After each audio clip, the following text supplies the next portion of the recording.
Liverpool drop points at Aston Villa. I don't want to get overexcited, but I do wonder if they're just starting to feel the pressure. We'll discuss the draw at Villa Park. We're going to talk UEFA Champions League. Now we know who our two potential opponents are ahead of the round of 16 and more on this episode of the Chronicles of a Gooner podcast. Stay with us. Hey, everybody. Happy Thursday and welcome back to the pod. Hope you've all had a wonderful week so far. Just a couple of days away from Arsenal's next game against West Ham United at home, which would have been massive anyway, but feels even bigger now that we have the opportunity to close the gap on Arne Slot's Liverpool to just 5 points ahead of their trip on Sunday to the Etihad. You feel like, and I've been saying it in the lead up to this week, that this is a massive week in the context of the title race.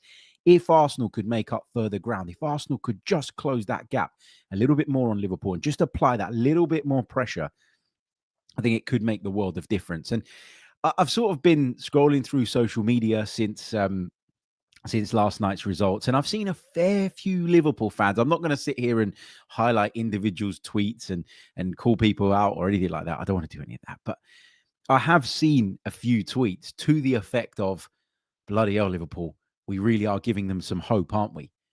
And I think as Arsenal fans, we got to be feeling that too, right? You got to be feeling like what's happened last night, and not just what happened last night, but also some of the recent Liverpool performances. Like I thought they were quite poor in certain aspects of the game against Wolves at the weekend. Obviously, they got away with that one in the end.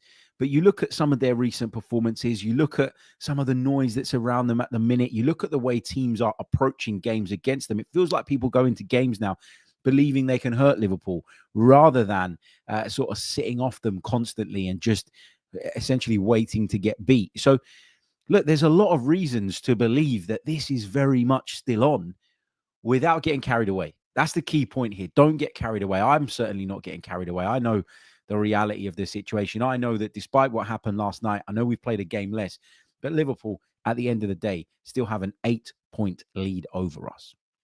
And okay, we can win our game against West Ham and we can close that to 5 and put the pressure back on them on the same number of games played. But we got to go and win our game first. I often get frustrated when people look at games in hand as givens. Like it isn't a given that we beat West Ham.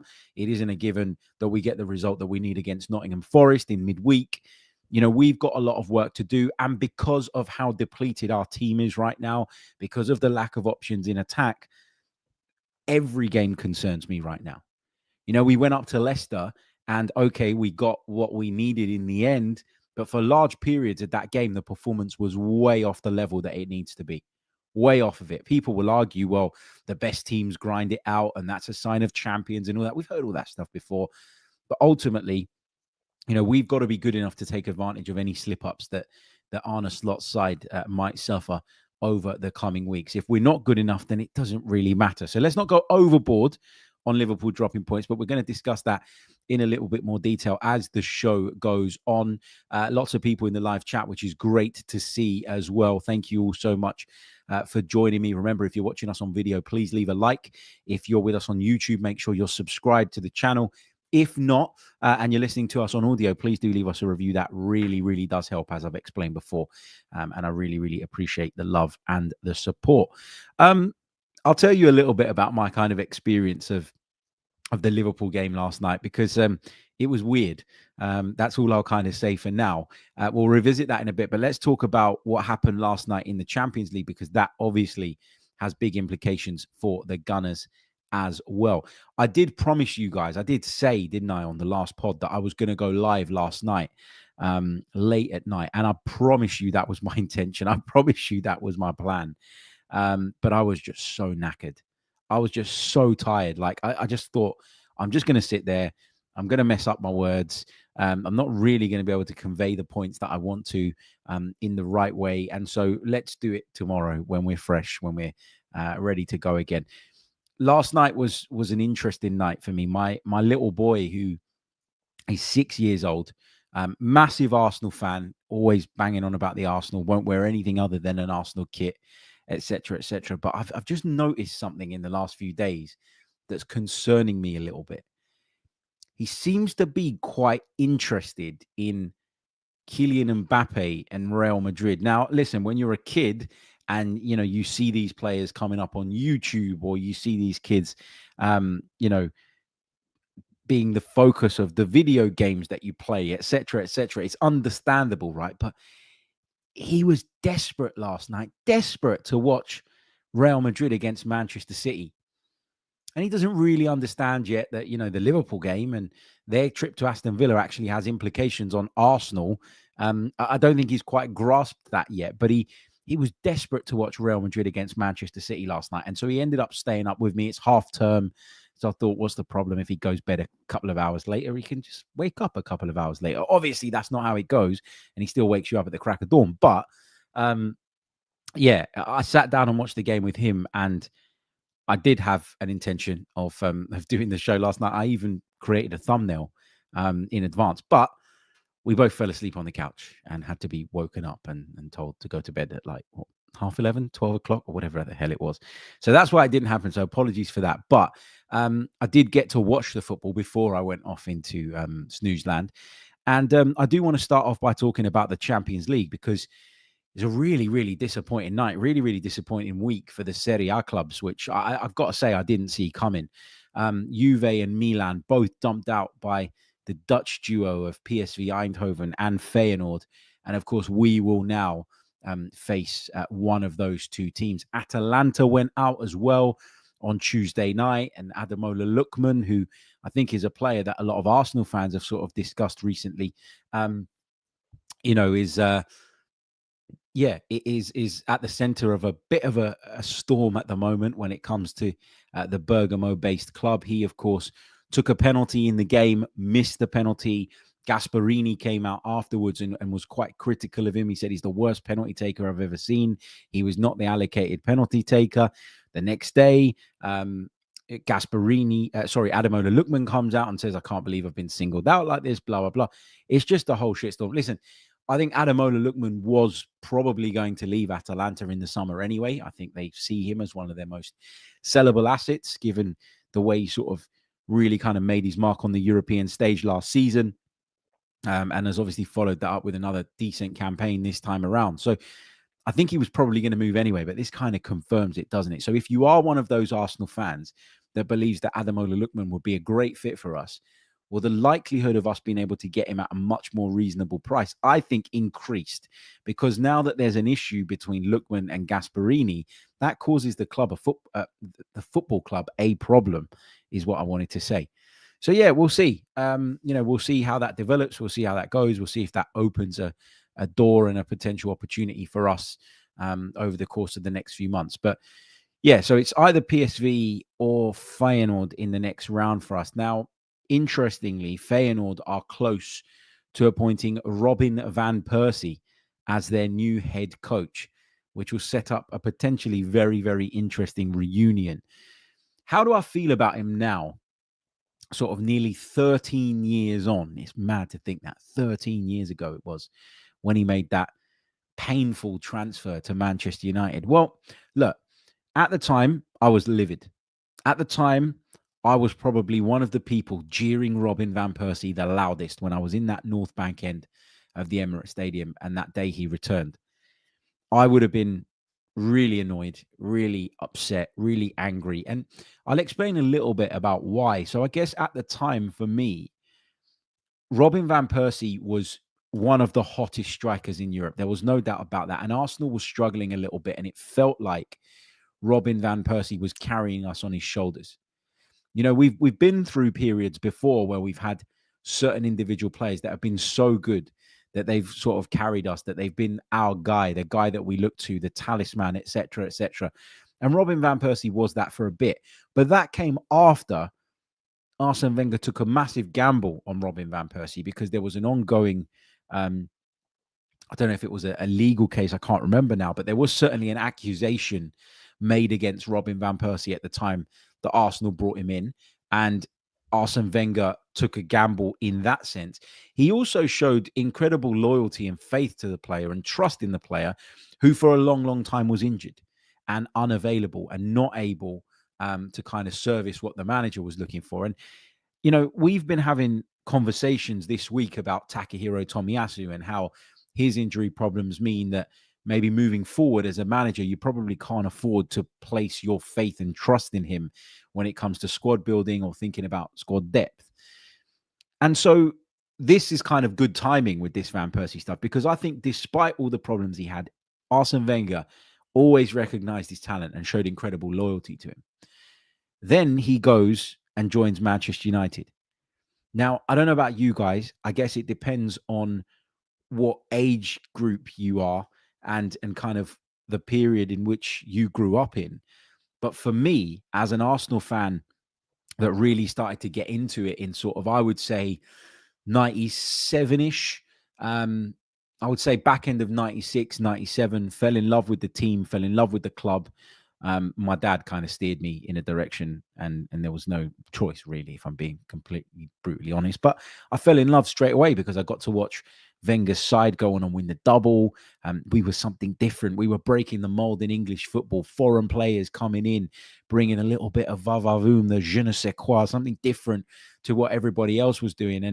And I loved that Wenger was kind of seen as this disruptor rather than the pioneer that he actually was. I really got behind that and I really loved it. And over the years, obviously, I fell in love with the football club. But Manchester United, for me, were our biggest rivals. Yes, okay, there was always that North London derby thing with Tottenham. But at that point in time, how much attention did I used to really pay to Tottenham, apart from when we used to play them? They weren't competition. They weren't a team for us to be concerned about in any way, shape, or form. We used to beat them pretty much every time we played them. It wasn't as big, that particular rivalry, in my own head as it is today, right? Because obviously Tottenham have progressed.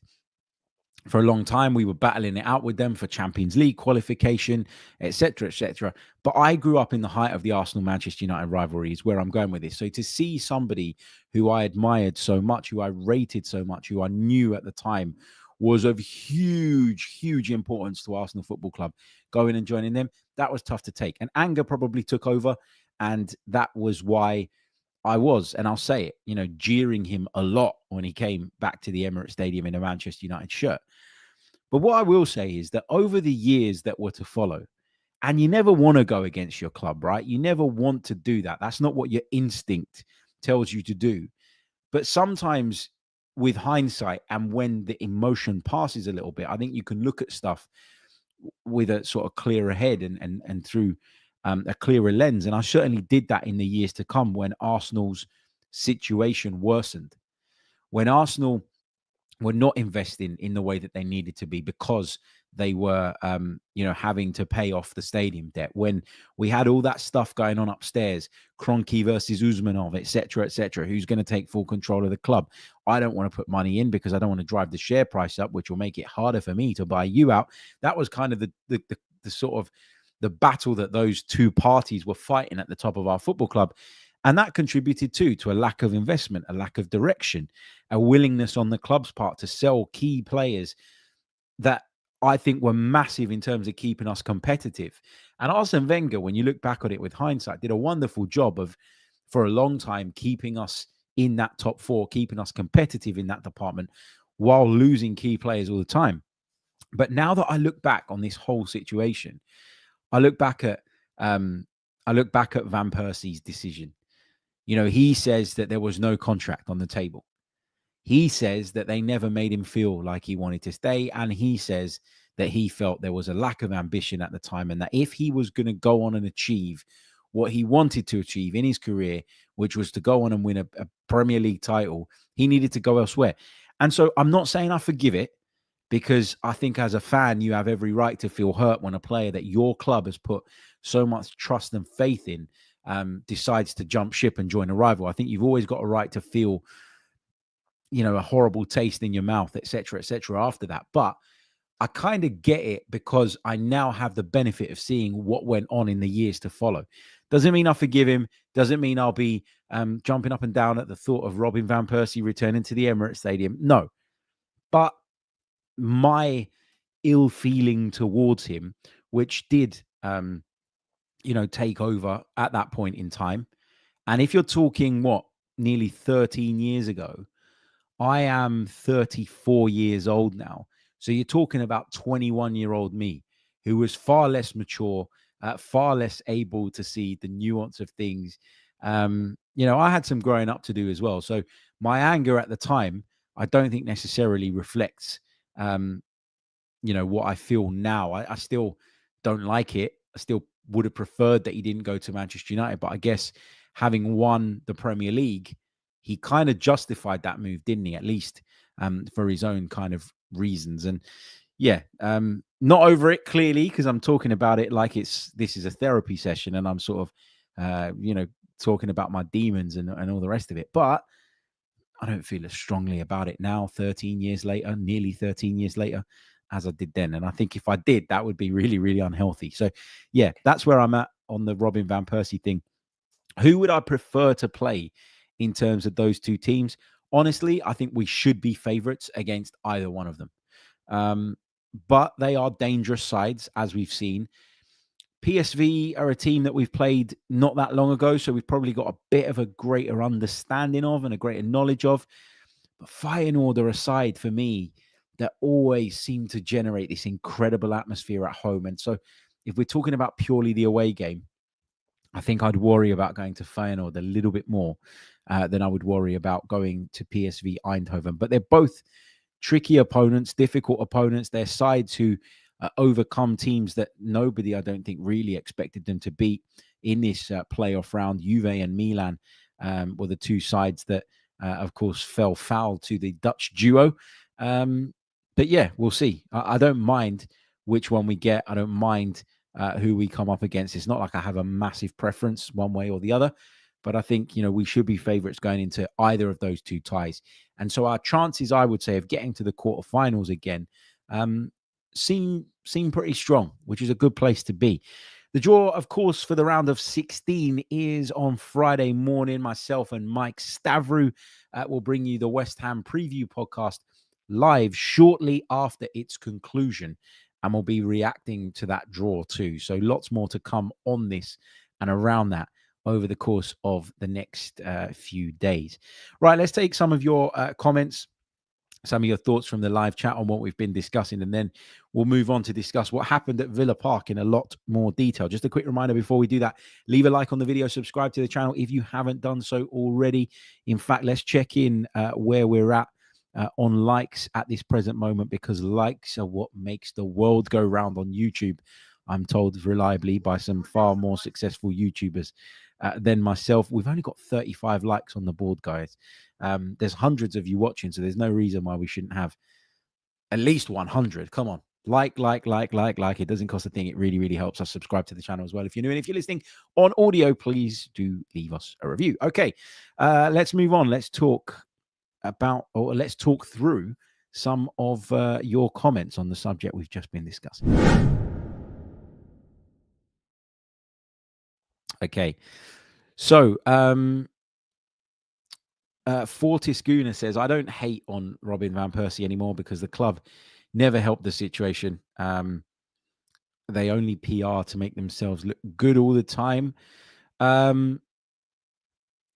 Let's have a look at some of the other comments. There's a lot of strong. I'm stuck sort of reading these, and I'm shocked and taken aback by how some people are still really, really upset about what Robin Van Persie did now nearly 13 years ago. Listen, I don't like it, but you got to move on, guys. You got to move on. It's not good for you.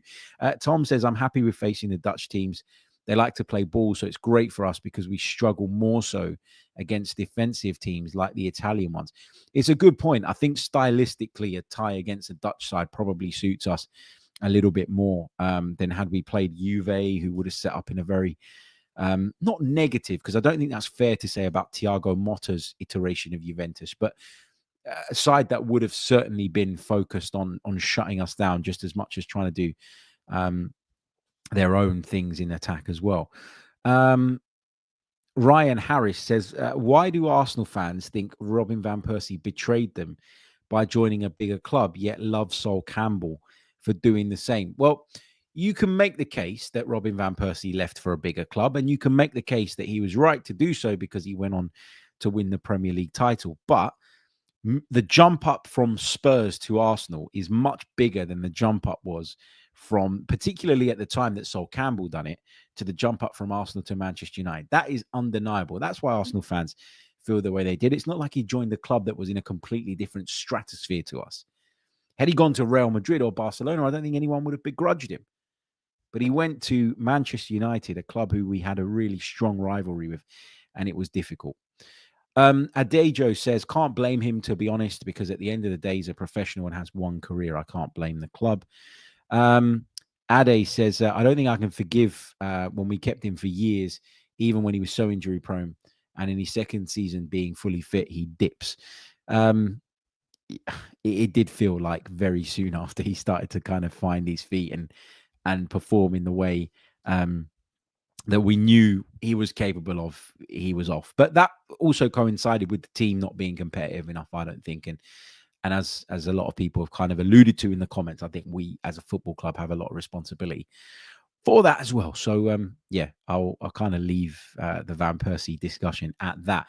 Let's move on then. Let's talk Liverpool, because of course they dropped points at Villa Park in what was a big old game for them, and have given us a new hope, perhaps.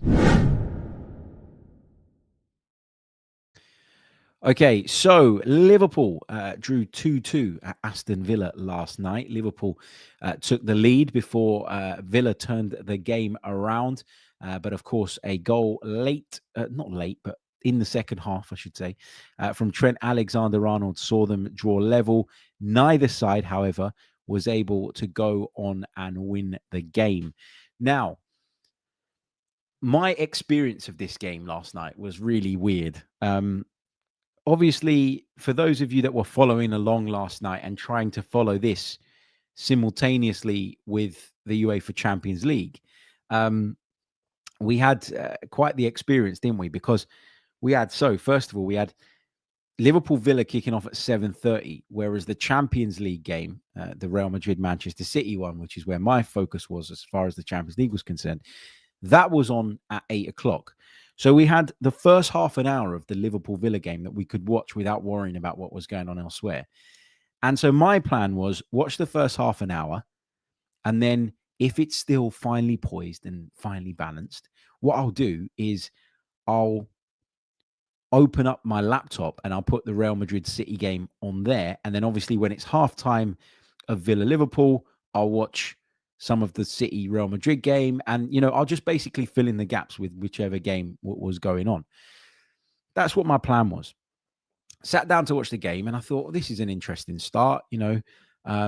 Liverpool look quite lively. They look quite energetic. They look like they're right up for this. And Aston Villa, for me, were making a lot of sloppy mistakes. They were trying to play out from the back when it wasn't the right thing to do, in my opinion. I know that's the philosophy and all the rest of it, but I felt they were taking unnecessary risks. And I remember turning around to my brother-in-law who was in the room when we were watching it, and I said, "This is typical, right? Aston Villa against Arsenal, brilliant. Don't put a foot wrong. Do everything within their power to make sure that they take points off us. They face one of our title rivals, and it looks like they ain't got a clue what they should be doing, what they need to be doing. It looks like the occasion's got to them, etc., etc." And on 29 minutes, Liverpool opened the scoring after a terrible giveaway of possession in the sort of right back position. Jota goes forward, squares it to Salah. Salah does what Salah does and puts it in the back of the net. And as soon as that went in, obviously it was like 5 minutes out or something from the kickoff of the Real Madrid Man City game. I just went, I ain't watching this. I don't care. I'm not watching this. It's been a dreadful start from Villa. They look all over the place. They're clearly not up for this. They clearly don't care enough. And I'm done relying on Unai Emery. I'm done relying on Unai Emery to do us a favor, right? Didn't trust him when he was at Arsenal. Don't trust him now, blah, blah, blah. I went off on one, right? I had one on my rants. Went off on one. Anyway, turned over to the Man City Real Madrid game. About 10 minutes later, I get a notification on my phone saying that Villa have equalised. So I flick back over and I see Tielemans celebrating. I watched a replay of the goal. Go back to the Real Madrid game, because at that point I'd established in my head that I was the problem. I was the jinx. If I was watching Villa versus Liverpool, Liverpool were on top. Villa were playing badly. When I wasn't watching it, Villa were on top, and Villa were the ones making inroads. So then I get another notification, 2-1 Villa, right on the stroke of half time. And I think, okay, this has confirmed my ridiculous superstitious theory now. I know that when I'm not watching this game, Villa have a better chance of winning it. So I'm not going to put it on at all. So I left it, focusing on Real Madrid, Man City. I've got a live score on my phone with the notifications in front of me, just in case anything happens, just in case anything occurs. I'm sitting there. I'm like, I'm not going to put it on. Not going to put it on. We get to half time of the Real Madrid game. And like an idiot, I thought, let's have a peek at what's going on at Villa Park, shall we? I let my guard down just for a minute. And I flicked over. And as I flicked over, Trent Alexander-Arnold scores. And I thought, oh, what have I done?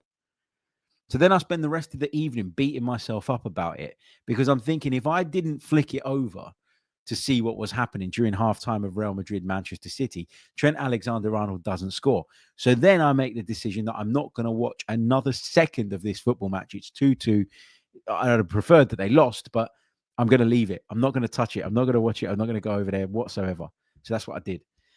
And then a mate of mine in our group chat, he sends me a text and he goes, how the hell has he missed that? And I thought, oh no, Villa missed a glorious opportunity to win the game. But he was referring to the Darwin Nunez one. What a miss that was, by the way. Like, can you imagine what the reaction would have been had Kai Havertz missed that chance in a game of that significance and of that importance to us? So anyway, I apologize. I want to apologize to the whole Arsenal community for causing Liverpool to score 2 goals at Villa Park and denying us of a Villa victory that would have been a lot more helpful than the draw, of course. But yeah, I look at the whole situation now, and I don't want to get carried away. I think it's really, really important not to get carried away, because when you look at the Premier League table as it stands now, and what I'll do for those of you watching, I'll just share the screen. Hold on a second. There we go. If you look at the Premier League table now, okay, we have played a game less at the moment. So if we win this game in hand that we have, we would go up to 56 points, which would mean that the gap between the two sides is just 5 points. Now, we haven't got straightforward games, in my opinion. They would be more straightforward, just looking at the fixture list, if we had a fit attack. The fact that we don't have the attack that we need, the attack that we want, it does make me less confident going into some of these fixtures. And obviously we've got West Ham at the weekend. If we win that, which is a game that gets played ahead of Liverpool going to City on Sunday, if we can win that, then we go up to 56 points. We close the gap to 5, and the pressure's all on Liverpool because they're away to Manchester City. Our game in hand, if you like, comes into play in midweek when we go to Nottingham Forest, but that ain't going to be easy. That ain't going to be easy at all. Nottingham Forest are only 6 points behind us. They're having a wonderful season.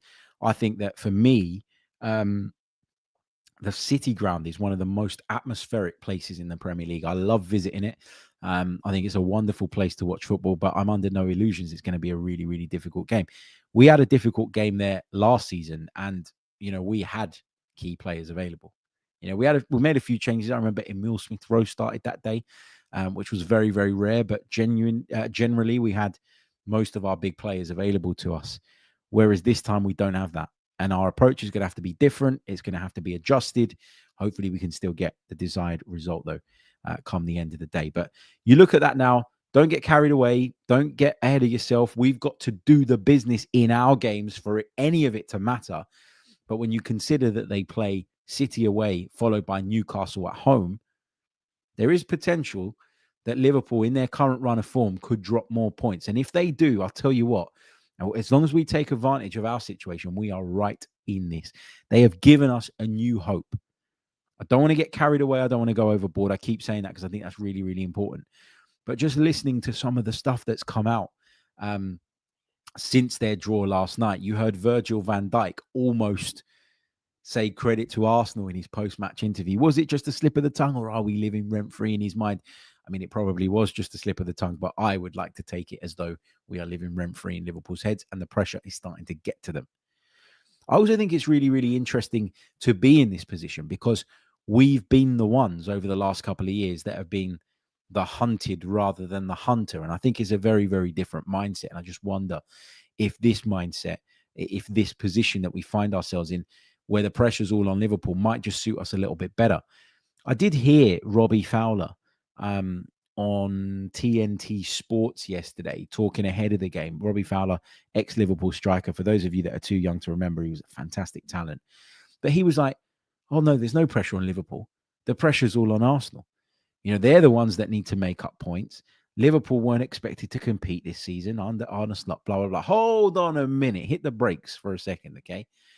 When you are in the position that they've been in, when you are in the position that they are currently in, even with having dropped a couple of points last night, no. The pressure's not on the second place side. Everybody's already written us off. The pressure is on you, Liverpool. The pressure is on them to maintain this lead that they've created, that they've built up. Now, it's always interesting when you sort of study the dynamics of a title race and of a sort of league table, because it's not even until you get to the end of the season. And the reason I say that is because you might have had harder fixtures. You might have easier fixtures to come. They might have harder fixtures to come, whatever, right? It's until everyone's played everyone twice, you know, it's not even. And the other thing here is as well, is that, you know, you can catch teams in certain moments. Like you could have played Man City during the period where they were dreadful, and it makes it a far easier game than it would be normally. Like we found that, didn't we, a few weeks ago? Whereas you might meet them at a time where they're resurgent, and that's different. The opposition might meet them at a time where they're resurgent, and it's different. So you need a bit of luck along the way as well. I don't think we've had any of that so far this season. So I'm hoping in what remains of the campaign, we might get a little bit more of the rub of the green. But yeah, again, I'm not saying we're going to win it. I have my doubts and concerns over whether we're good enough to put together the type of run that would really turn the heat up on Liverpool and put us in a position where they, you know, we're able, I should say, to surpass them, right? I have my doubts and concerns about that, but we're going to have to wait and see. We go to Anfield. So when you're looking at the lead, just assume that we got to beat them. I think that's the right way to look at it. When you look at the lead that they have, I think you automatically have to take 3 points out of that, because if we want to win the league, we got to go there and we got to beat them. And if we beat them, you know, then that 3 points doesn't mean anything. So, you know, it will be 3 points that we make up because we're playing against them. There wouldn't be any reliance on favors from anywhere else. So my final sort of word on this, and I know I've probably repeated myself 100 times in the period that we've been recording this podcast, but don't get carried away. Don't think that us picking up the required points is a given, because it certainly isn't. But what I would say, guys, is this: they have given us a new hope, like the Star Wars film. That's what they've given us. They've given us a sniff. And although there are questions about whether or not this team are good enough this year, about whether or not we can cope with all the absences, whether or not our rotten luck, and if you want to say mismanagement, has been so damaging that we're going to be able to kind of turn it all around, we have got a sniff. And you give this team a sniff, they'll have a go. You can question the tactics, you can question the signings, you can question 1,000,001 things, but the one thing you can never question about this team under Mikel Arteta is their spirit. It is there. There is a spirit, there is a fight, there is a determination. They've got the heartbreak of the last 2 seasons to use as fuel. And so, while I say don't get carried away, I will say it ain't bloody over yet. And people thought that Liverpool were going to parade towards the Premier League title, and this was going to be their massive kind of celebratory tour over the course of the next 12 league games or so. I'm telling you, if things go the way I think they could between now and sort of the middle of next week, then that sort of victory parade is going to become a chase, and they're going to be sprinting down the road home, hoping that they don't trip up along the way. It is up for grabs. let's see how it goes. Let's see how it goes. Right. I am going to love you and leave you all. Thank you so much for joining me on another episode of the Chronicles of a Gooner. Really appreciate the support as always. Just before I go, halftime hooks with the super chat says, I called Anfield 89 from early on. Soon others will. We'll see. We'll see. One game at a time, says Ryan, which I think is absolutely right. That's why I keep saying don't get carried away. It's really important that we don't. It's really important that we keep our cool. It's really important that we focus on doing our job as well, because, you know, we keep talking about the issues that we have, the problems that we have, which make it essentially very, very difficult for us to grind out the results that we need. We struggled at Leicester, which shouldn't have been the case. It's going to be interesting to see what happens against West Ham at the weekend. By the way, if you're looking for somewhere to listen to the West Ham game at the weekend, I'm going to be doing the commentary for BBC London Sport, full commentary with myself and former gunner Jimmy Carter, not the ex-US president, the former Arsenal player, Jimmy Carter. We're going to be bringing you the commentary, and it will be available on the BBC Sport website. So if you fancy tuning in and listening to me and Jimmy Carter taking you through the game, then please come over and join us for a full commentary of the 90. And hopefully we've got plenty of positives to talk about, and maybe a little cheeky celebration at the end.